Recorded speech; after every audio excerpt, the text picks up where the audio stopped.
Okay, I am back with another video.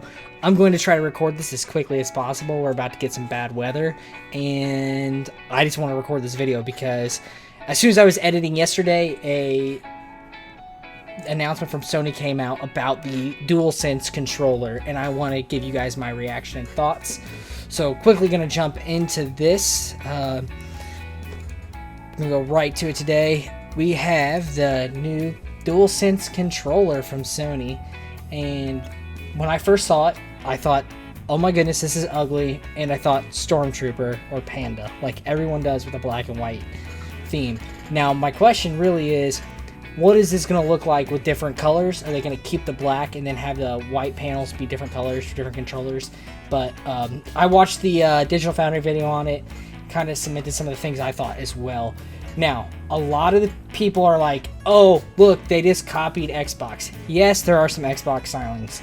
I don't think that's a bad thing. I think that's a great thing because my Xbox One controller is my favorite controller. The only thing I miss from Xbox is the controller. And I've been looking for a reasonably priced clone for PS4 for a long time and can't find it. Now, to jump into what's going on here, it's got, the layout is basically the same, but the things I want to talk about are mostly the differences from the DualShock 4.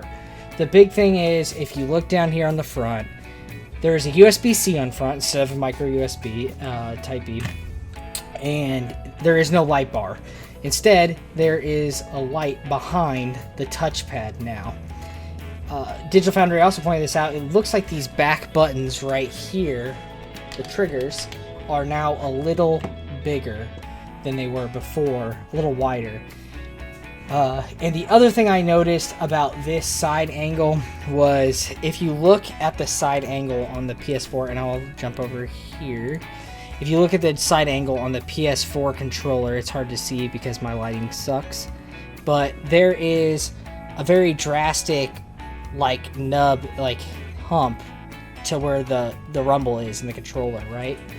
And it gets really thin right here, and then it gets big again, and you'll notice that's what happens here on this controller. But on the Xbox controller, you'll see a very smooth transition throughout, and if you look at the PS5 controller, there's very smooth, a really smooth transition here.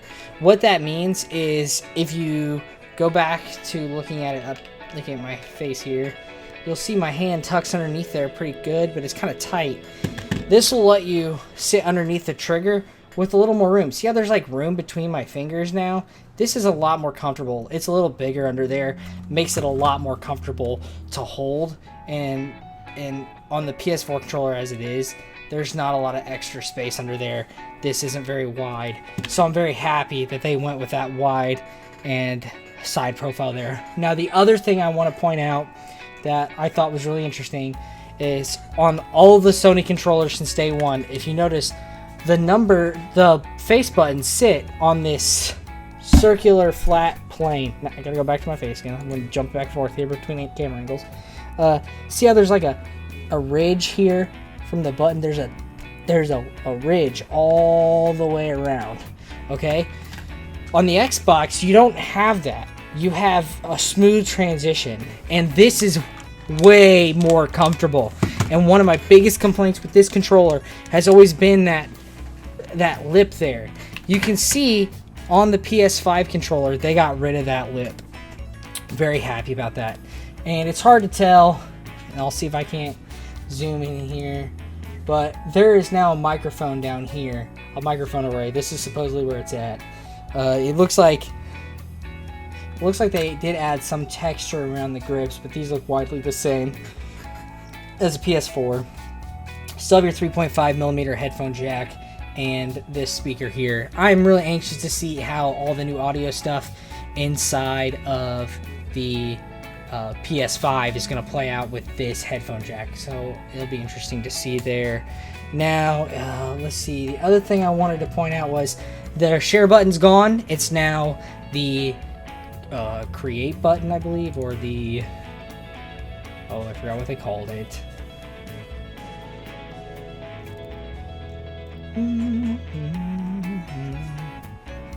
I don't remember what they called it. I think it's like create or something like that. It's a subtle change, but it's called the create button. It's right there. So I think you'll be able to do more creative features straight from that button with the button right there instead of going into a program or something like that. I also noticed that there's no more circular PlayStation button. It's now actually a PlayStation emblem. I really love that as a Sony fan. I like that they made the touchpad a little wider, made it a little more interesting to look at. I like that we're going to be able to see the color here. Honestly, my first reaction was it's ugly, but it's growing on me. I think the feel in the hand is going to be everything. It looks like they took a PlayStation controller where the grip is naturally like this, where my hands are kind of like this, and my grip is going to go more like this, so it's coming down, which is what I feel like is more comfortable on this controller. We'll see what happens. And then, what else was I going to point out? There's one, the face buttons, you notice they got rid of the colors. They are now this clear plastic with symbols behind them. This is really reminiscent of to me of the PlayStation Vita and the PSP buttons. They were really, really small, but they were clear plastic. And you can see my C920 there. They were clear plastic, and that's what they look like when you were... My dog is going nuts. There's the tornado sirens. So I gotta finish this up real quick. But anyway, these face buttons remind me a lot of the Vita and the PSP, which I really love both those handhelds. They were great. It's a shame that the memory card situation with the Vita is really what killed it. Storage for the Vita was insane, and it shouldn't have been. Alright, so I think that's my initial reaction. Oh, one last thing I want to say is the DualSense goes down to the rumble. A lot of people are saying it's like the rumble inside here.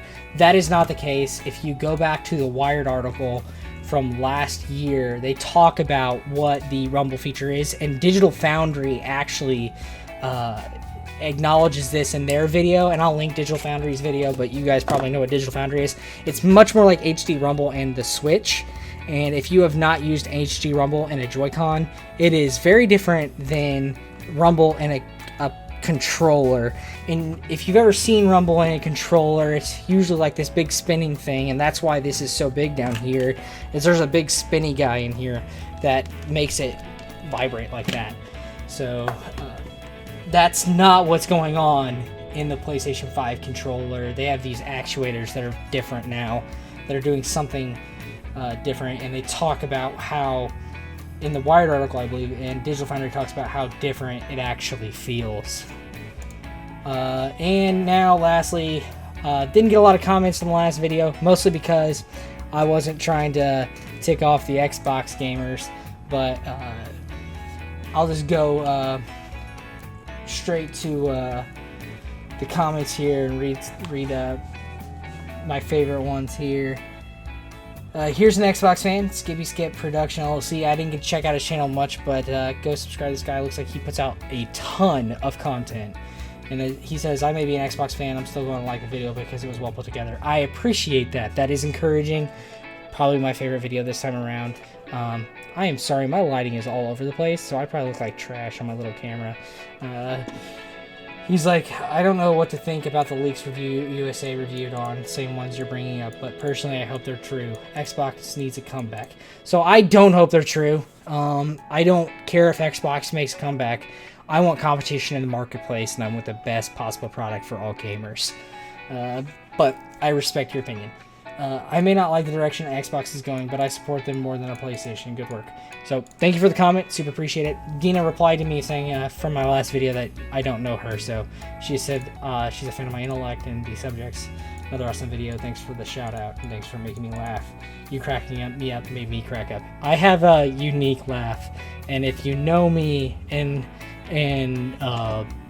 real life, my laugh is very, very distinctive.